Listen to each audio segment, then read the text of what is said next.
é vida. Fala pra ele. Isso aqui é vida, carregando a cruz. Deus vai te guiar com sua forte mão.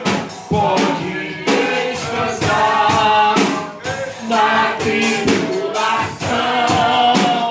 seja sua vida sem tristeza, sem tristeza,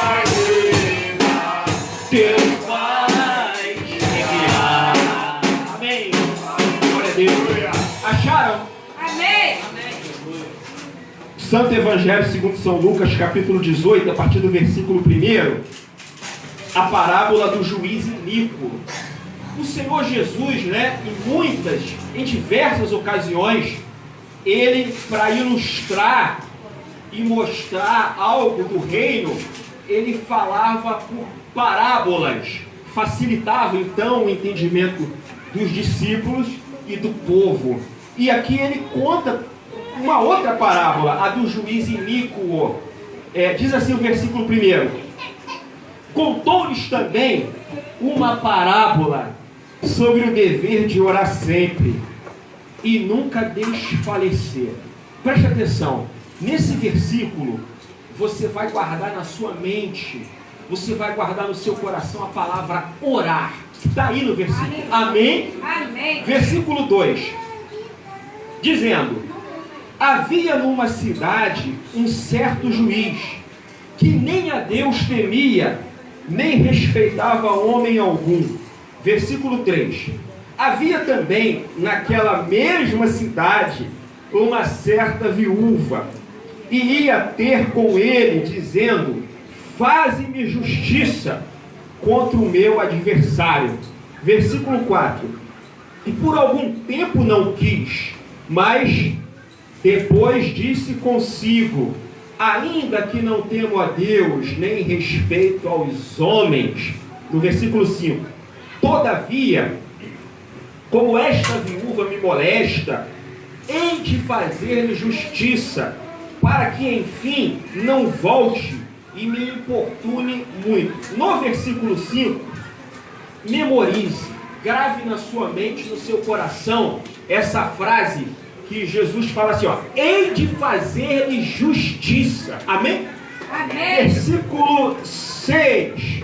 E disse o Senhor: ouvi o que diz o injusto juiz. Versículo 7. Deus não fará justiça a seus escolhidos que clamam a Ele de dia e de noite, ainda que tardio para com eles. Nesse versículo 7, você vai guardar, memorizar no seu coração, na sua mente, a palavra clamam, do verbo clamar. Amém? Amém. Pode sentar quem estava em pé. Glória a Deus. Aleluia. Esse texto, querido, querida, é claro, é forte. Esse texto, o Senhor Jesus nos esclarece o caminho a seguir para alcançarmos das mãos do Deus Altíssimo, para alcançarmos das mãos do Deus Todo-Poderoso grandes bênçãos, grandes realizações. Glória a Deus. Em Aleluia. todas as áreas da nossa vida, Aleluia. em todos os aspectos, em todas as situações, em todos os sentidos. Pensam na vida sentimental. Aleluia. Ele promete para nós. Ele disse assim: não é bom que o homem esteja só. Vou lhe fazer uma disjuntora, Aleluia. uma companheira, uma auxiliadora que lhe seja idônea, porque vai deixar o homem, que não é abandonar, deixar o homem seu pai e a sua mãe e apegar-se à sua mulher, e serão ambos uma só carne. Porque o que Deus uniu não separa o homem. Então o que a gente entende? Que existe bênção para nós na nossa vida sentimental. Aleluia. Restaurar, consertar, restabelecer um casamento que está na crise, que está na eminência de um eventual divórcio, uma eventual separação. A bênção de Deus para a vida sentimental, como tem também bênçãos do Senhor Deus para a nossa vida familiar. De que maneira? De que maneira? O Senhor Jesus diz assim: crê, ou seja, acredite em mim, acredite no Senhor Jesus Cristo, e serás salvo, tu e a tua casa, ou seja, tu e a tua família. Glória a Deus. Aleluia. Para você entender melhor, um filho, uma filha, um primo, uma prima, um tio, uma tia, um padrinho, uma madrinha, um familiar próximo a você que não está salvo, que de repente está trilhando num caminho ruim, numa droga, num vício, numa prostituição, né? Ele está fazendo coisas erradas.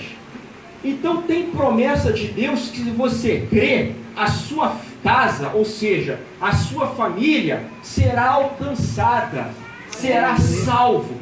Bênçãos também na vida profissional e financeira. Porventura, não é o Senhor Deus aquele dono do ouro, da prata, aquele que abre porta onde não tem, o Deus que tem a chave de todas as empresas em você, trabalhador, trabalhadora. Parabéns pelo nosso dia, não é verdade? Parabéns para nós nesse dia 1º de maio, dia do trabalho.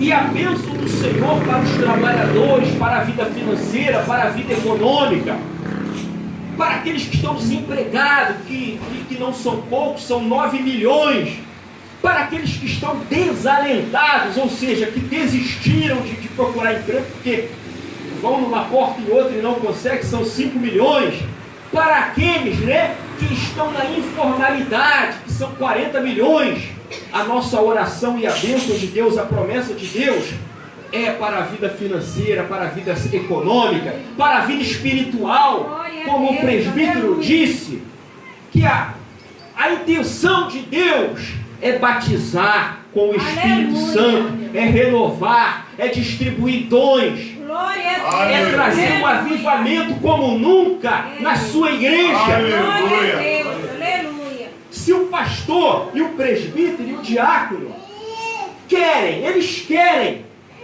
que você seja cheio do Espírito Santo. Imagina Deus! Aleluia. Aleluia, Jesus.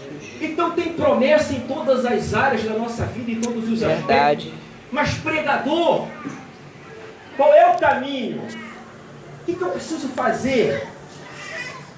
Quais são as etapas para que o Senhor Deus Todo-Poderoso possa vir em meu auxílio, vir em meu favor, vir em favor da minha família? Está aqui nesse texto que nós lemos, no livro de Lucas, no capítulo 18. E eu pedi, inicialmente, que vocês memorizassem e assimilassem a palavra orar. Aleluia. Preste atenção agora. Glória a Deus. A oração tem o poder de movimentar as mãos de Deus Verdade. em teu favor e em nosso favor.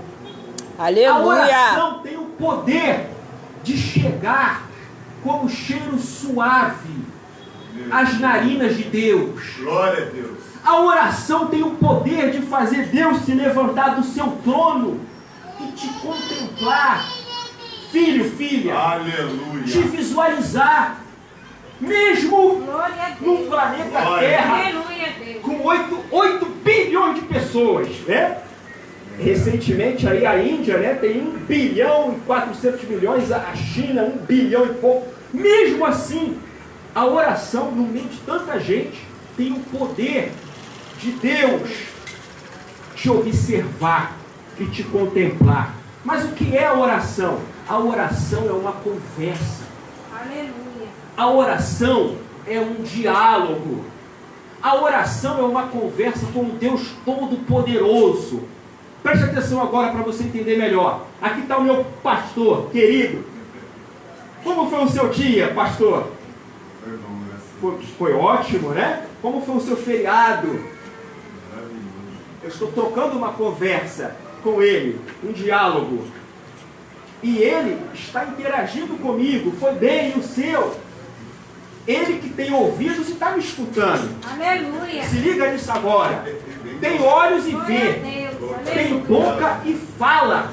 Então ele interage comigo. É um diálogo. É a mesma coisa a oração. Você mantém uma conversa com Deus que tem ouvidos para te ouvir, tem olhos para te enxergar, tem boca para falar. E esse Deus não é feito de barro, de pedra, de lata, de bronze, de metal, um Deus feito pelas mãos dos homens. Não! É um Deus todo-poderoso que está vivo. Glória a Deus. Ah! Mas você conversou com o pastor, mas você está visualizando. Mas eu não estou vendo Deus. Muitos indagam, né? Eu vou manter a... Será que Ele está me ouvindo? Eu não estou vendo Deus. Preste atenção agora. Deus é Espírito. Então, para nós chamarmos a atenção dEle, não adianta eu estar na minha alma, que é minha mente, vontade e emoção. Não adianta eu colocar uma melancia na cabeça para chamar a atenção dEle. Não é isso. Jesus falou, o Pai está procurando quem o adore em espírito. Aleluia. Não é na minha alma, no meu corpo. Não. Eu tenho que estar em espírito. E Ele que é espírito vai te ouvir. Quem está entendendo? Aleluia. Deus se fez homem e habitou entre nós. O Senhor Jesus, o Deus Filho, o Emanuel, o Deus conosco, o Deus Todo-Poderoso, o Senhor e Salvador. Ele veio cumprir a obra de redenção e salvação. E após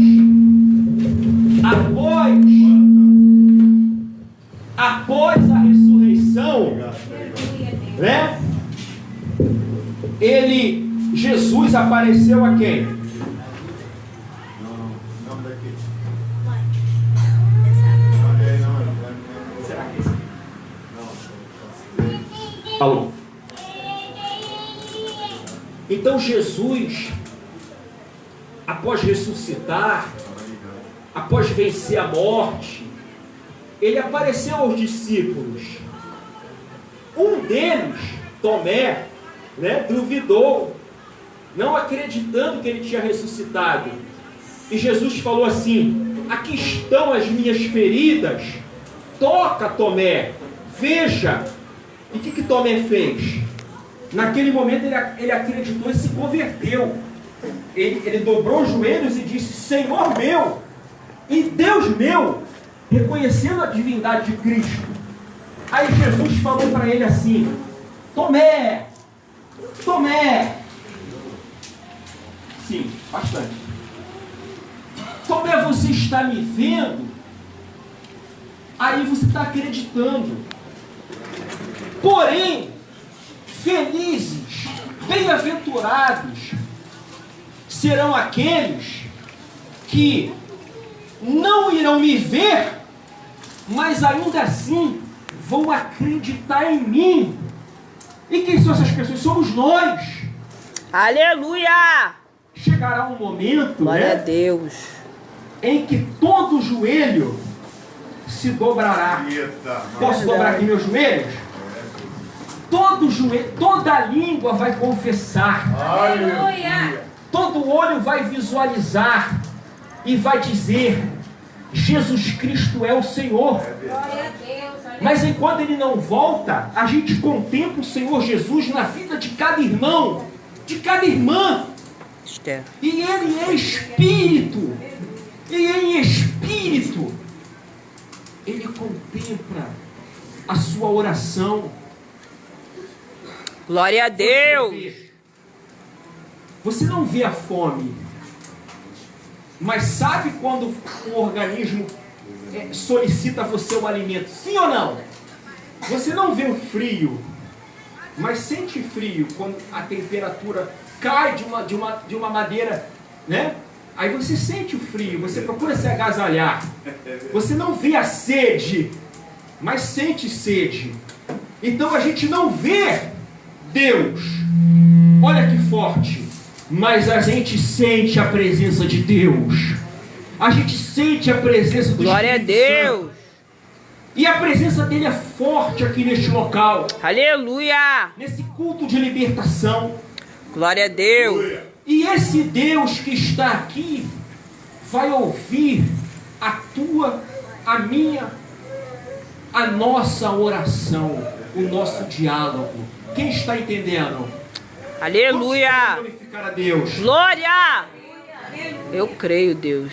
Aleluia. Agora, olha para mim aqui agora.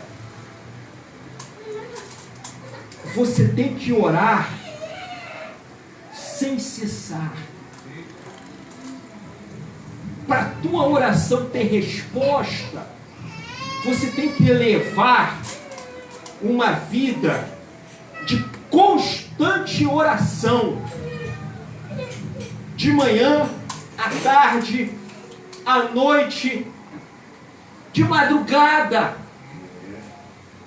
Às vezes, né? O cansaço, né? O dia foi corrido, foi atribulado. O Senhor Deus até nos incomoda para a gente orar de madrugada. O que a gente faz? Dorme mais um pouquinho. Tem vários textos no livro dos Salmos falando sobre a oração realizada no período da madrugada. Então, quando você estiver desanimado, cansado, sem forças para orar, né? De madrugada, aquele cansaço, olha para mim aqui agora. Está desanimado, está cansado, aí é que você tem que orar. Aleluia. Aí é que você tem que buscar. Eu vou até abrir um parêntese aqui, né? Desanimou de vir num culto, numa libertação, num culto como esse, segunda-feira, ou nos demais cultos, está desanimado. Aí é que você tem que vir. Bater um desânimo de ler a Bíblia, que é a palavra de Deus, ou de jejuar. Aí é que você tem que ler a palavra, aí é que você tem que jejuar. Porque o inimigo, que é astuto, perverso, cruel, ele sabe que se lançar em cima de você o desânimo, o cansaço, fazendo você ficar prostrado, aí a tua oração não vai ter eficácia, conforme está aqui no texto. Verdade. Aí o que acontece? A tua bênção que está próxima, pode ser que você vai ter que esperar mais um pouquinho, né? Igual quando a gente perde a fila do mercado, tá na fila, é a tua vez de pagar o teu arroz, o teu feijão, o teu macarrão. Aí você lembrou que falta o óleo, a farinha, o açúcar. Aí você dá um lugar ao outro. Então temos que levar uma vida de constante oração, Aleluia. sem cessar, para incomodar, para o nosso Deus se manifestar. Quer ver só uma coisa? Não precisa abrir agora não, tá? Você pode ler em casa depois. No livro de Atos, capítulo 12, versículo 5, para depois você acompanhar em casa. Atos 12, 5.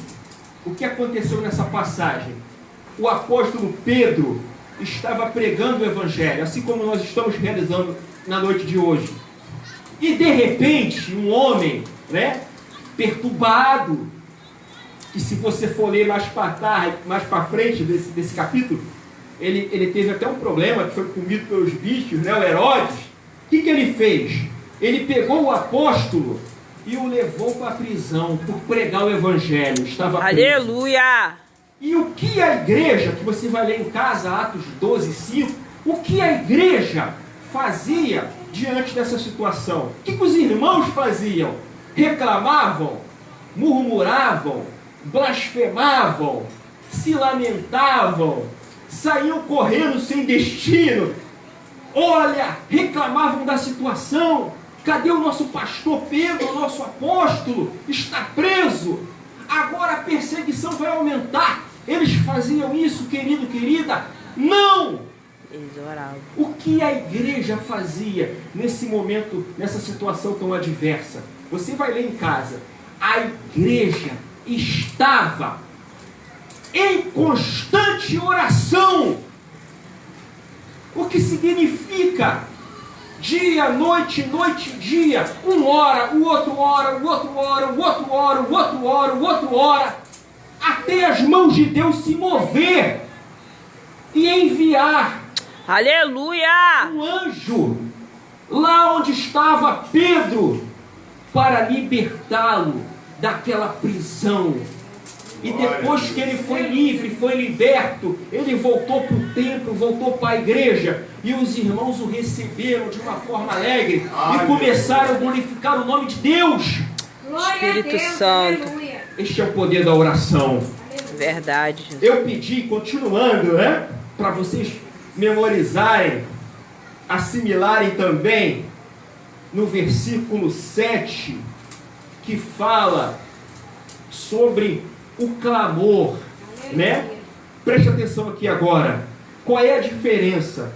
Existe uma diferença entre a oração e o clamor. O que é o clamor? O clamor é um grito. O clamor é um pedido de socorro. O clamor é um pedido de ajuda. E na maioria das vezes, quase 100% das vezes, exige uma resposta imediata.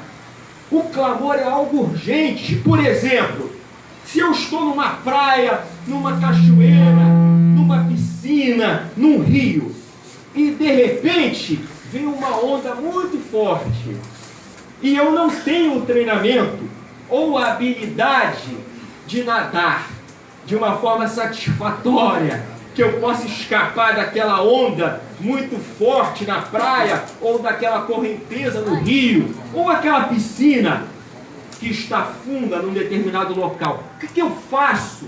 Eu clamo, eu grito, Aleluia. eu peço ajuda, é um SOS, é uma emergência, eu vou gritar, eu vou espernear, para que alguma pessoa que esteja do lado de fora da piscina, da praia, da cachoeira, do rio, que essa pessoa possa me ouvir, que essa pessoa tenha a habilidade de nadar. Talvez um socorrista, um bombeiro, uma pessoa que tenha um treinamento. O que ela vai fazer? Ela vai adentrar ali e vai me salvar. E essa pessoa precisa ser o quê? Rápida. Porque se essa pessoa demorar um pouquinho, o que vai acontecer comigo? Eu vou me afogar, eu vou beber muita água, eu vou perecer. Então essa é a diferença. Essa é a diferença da oração por clamor. Olha aqui o que diz o texto, para você acompanhar em casa também. Não precisa abrir agora. No livro do Êxodo, no capítulo 3, no versículo 7, olha que diz aqui como é forte.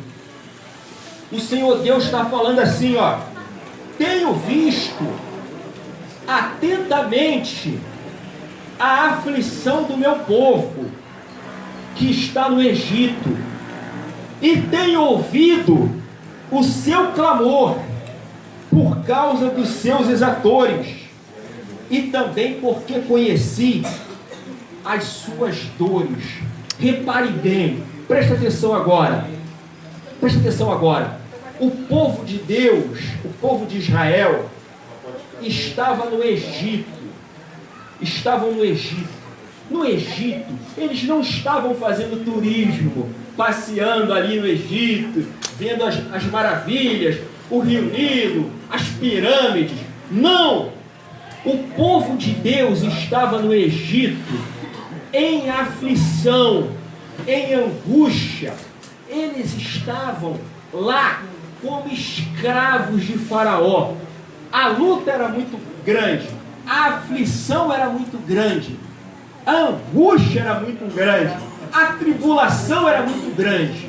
E não eram 10 anos, 20, 30, 40 ou 50 anos.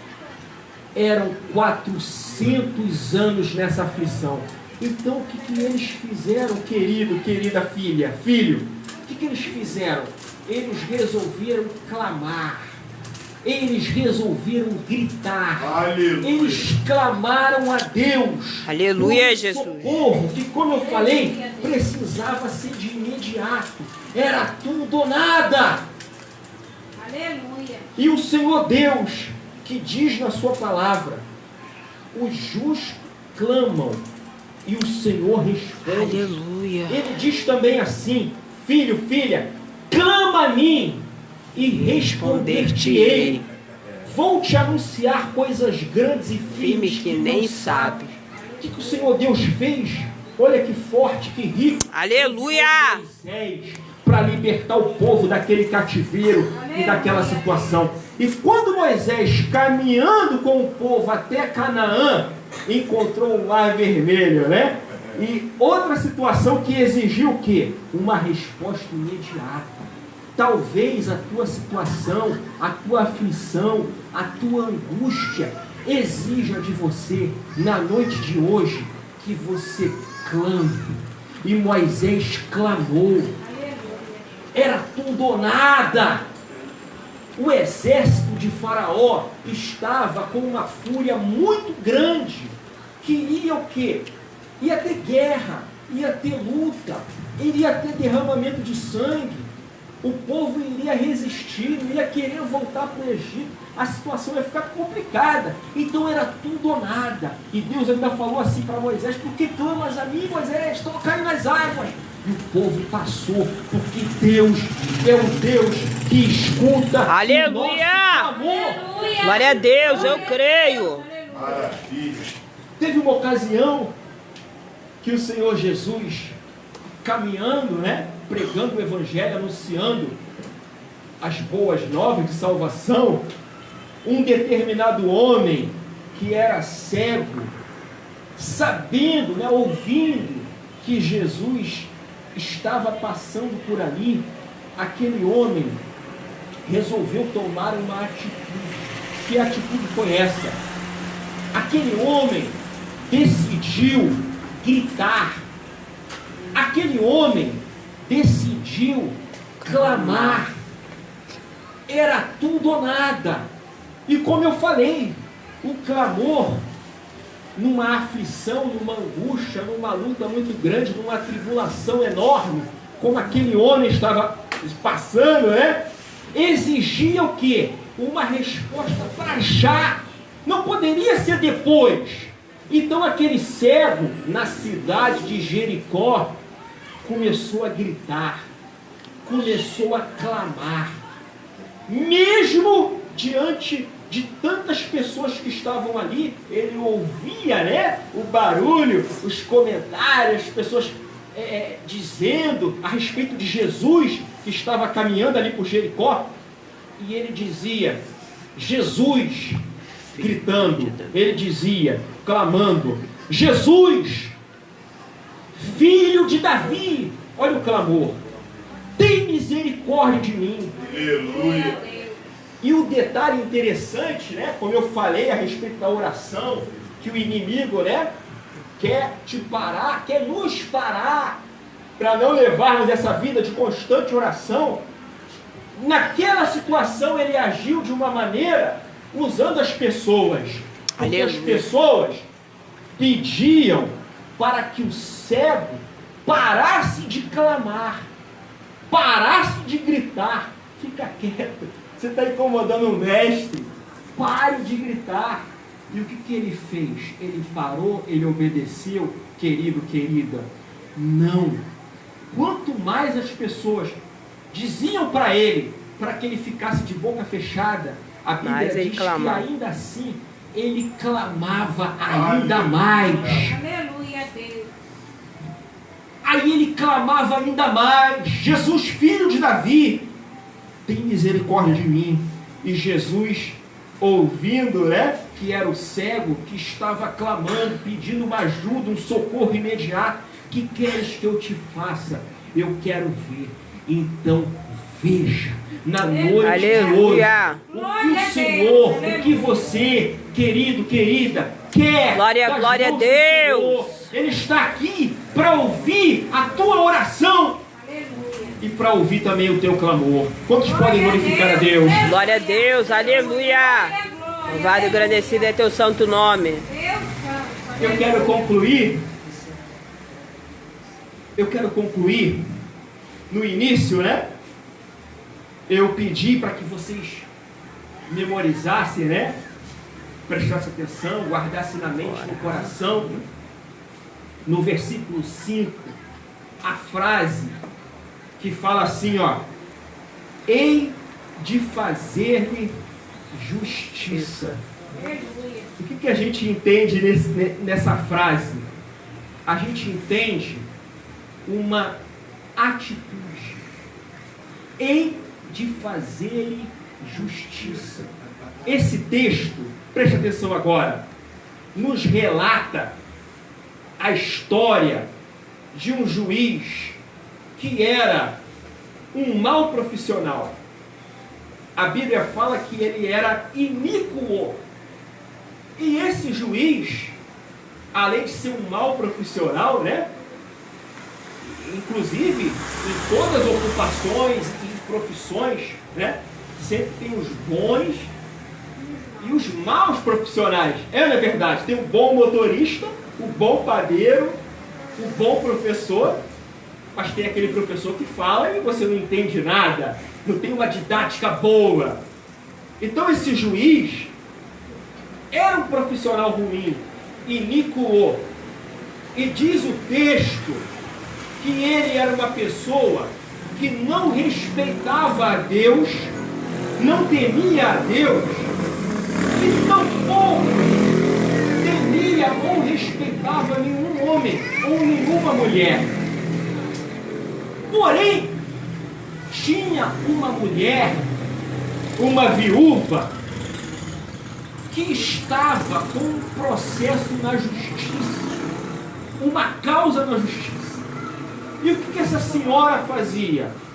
Constantemente, mesmo ela sabendo que aquele juiz que tinha a responsabilidade de julgar a causa dela, mesmo ela sabendo que ele não era um bom profissional, ela estava ali no fórum, ela estava no Tribunal de Justiça, constantemente, ela estava importunando o juiz: julga minha causa, olha aí o meu processo que está parado, julga minha causa contra o meu adversário. Eu estou aqui, estou com esse processo aí parado, um bocado de processo por cima, né? Sei que você não é um bom juiz aí, mas julga minha causa, eu preciso dessa vitória. Aleluia. E o que aquele juiz fez? Preste atenção agora.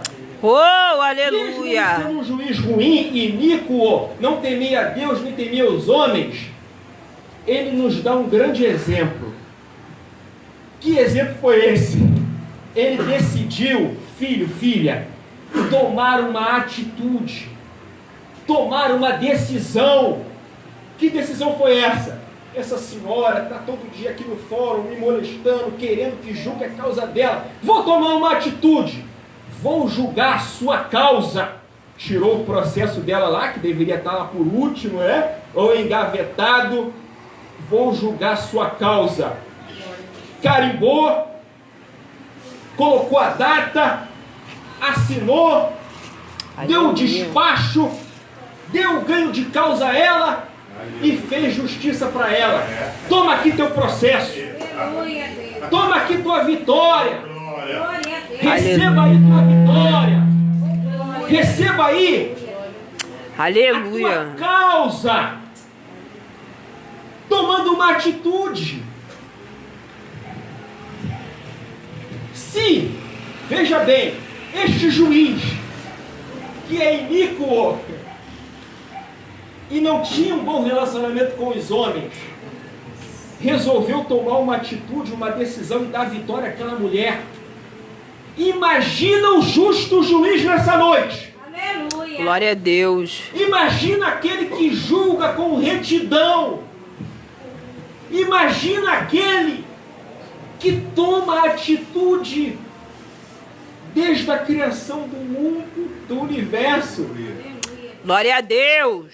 Você sabia, na criação dos céus da terra, sabia, a terra era sem forma e vazia, sabia disso?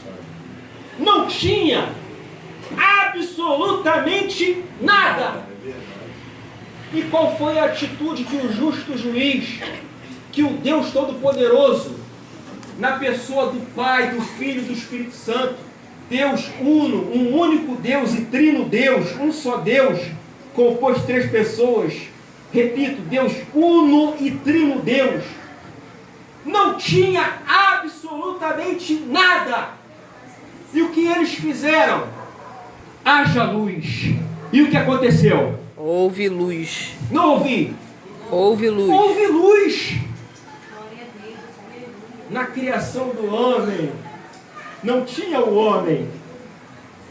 E ele disse assim, ó, Deus uno e trino, o verbo aí na terceira pessoa, façamos o homem a nossa imagem e semelhança. E o que aconteceu do pó da terra?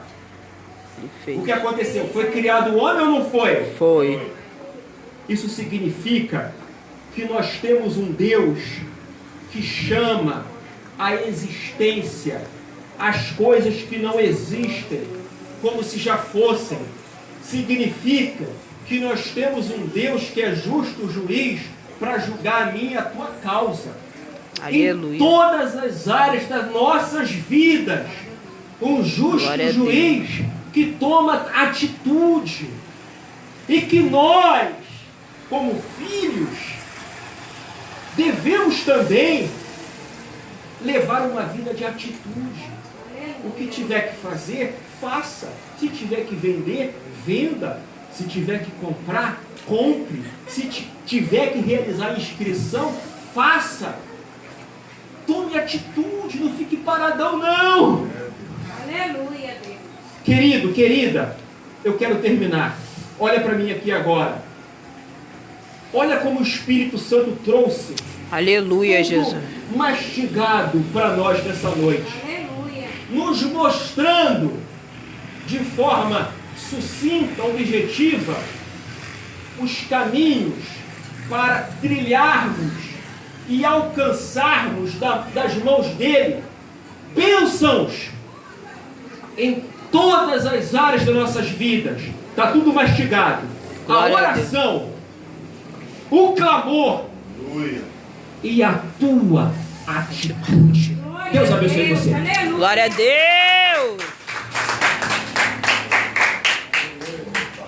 Glória a Deus. Aleluia. Quem entendeu o recado de Deus nesta noite? Amém. Entendi. Aleluia, foi forte.